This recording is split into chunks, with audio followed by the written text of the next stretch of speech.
in the Big 12 over the weekend.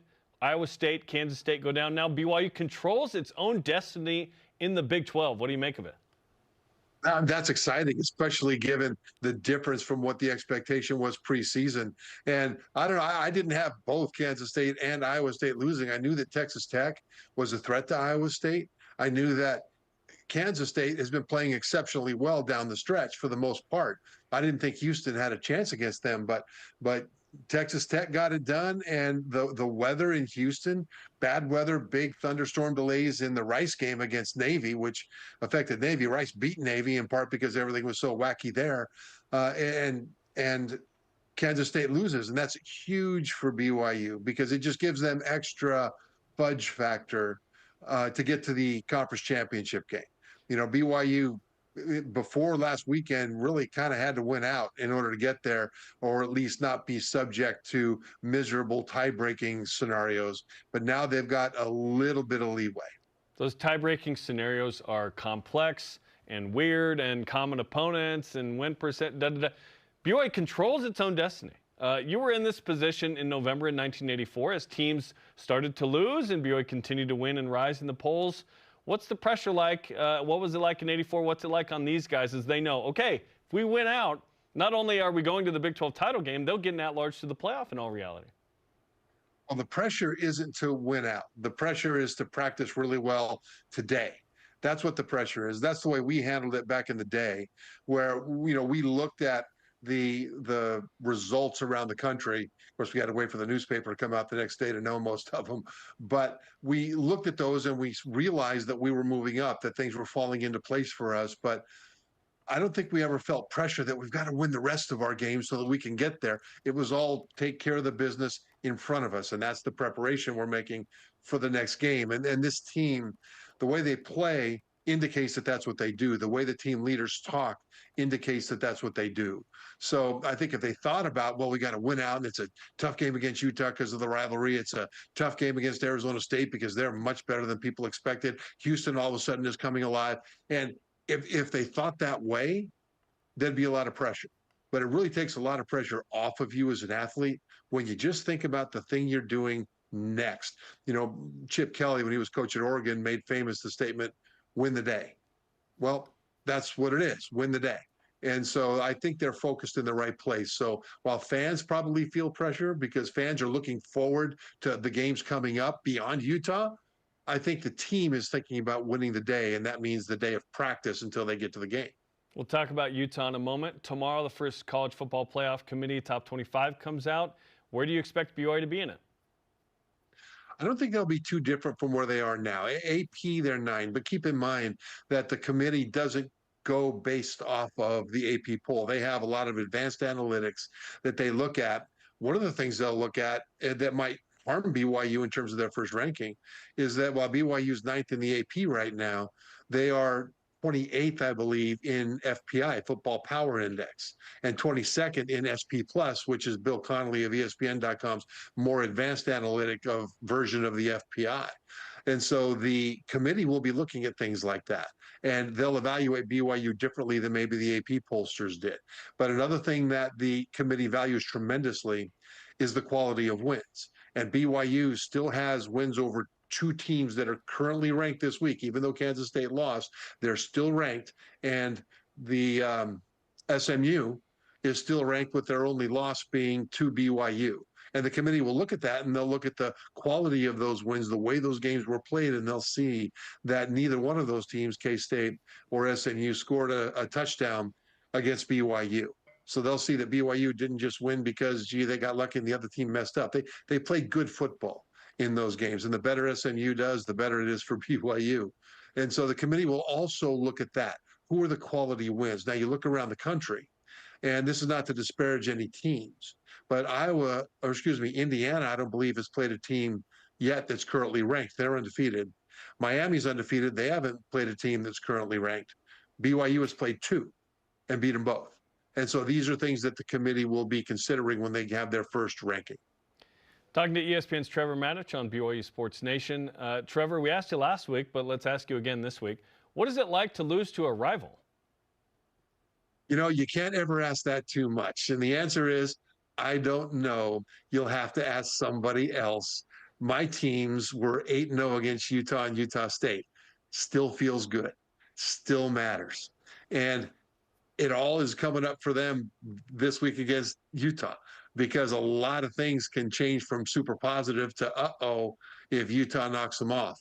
But in terms of that rivalry game, fans know it matters to them. I mean, fans seeing their friends that are fans of the opposite team in, social situations and work and church and all the rest of it, it matters to them. The players, it matters dramatically to them because they're the ones that actually take all the incoming when it comes to losing that game. You're the one that lost it. And when you win it, it's like you're the one that won it. And that is a delicious feeling. Which matchup are you looking at the most? Because you see a Utah offense that's really struggled, hasn't put up 24 plus in a Power 4 game this year against a very good BYU defense. And then there's the Utah defense, which is very good as well, against a BYU offense that is better than most people think. Which sides of the ball are you watching the most? I think the BYU running game, especially against the Utah defense, will be the key matchup in this game. You're right that the Utah offense has been struggling. I don't know that they'll score a lot of points, but BYU will be facing a much more stout defense than I think a lot of fans realize. If you look at the course of the season, even though Utah won their first 4 games, they've lost their last 4. Everybody knows Cam Rising, their quarterback, went out in game 2. And so that contributed heavily to that. Still, Utah is second in the Big 12 in fewest points allowed and first in the Big 12 in fewest total yards allowed to opposing offenses. Now, they've lost those 4 games in a row, but it's not because the defense got blown out. They've given up more rushing yards than they're accustomed to, Utah. But at the same time, look at the Houston game, their most recent loss.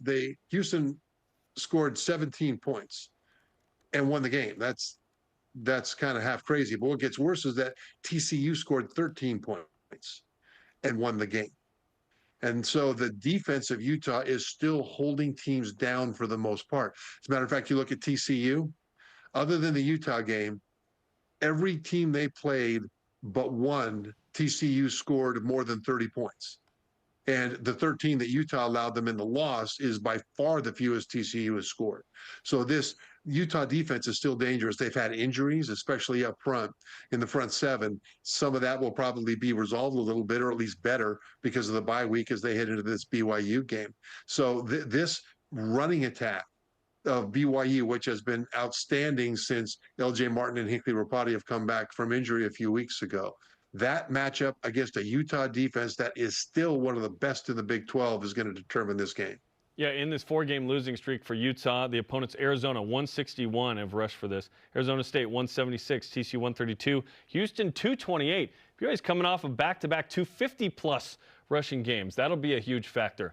Turnovers have been a huge factor in this game, too. BYU, of course, won back in 21, snapping the 9-game losing streak. But prior to that, felt like BYU would give it away, and then Utah would score off at least one of those. This BYU defense has taken the ball away quite a bit, 18 times, 14 picks. Those are both top 6 in college football, Trevor. Will takeaways be a huge factor in the game?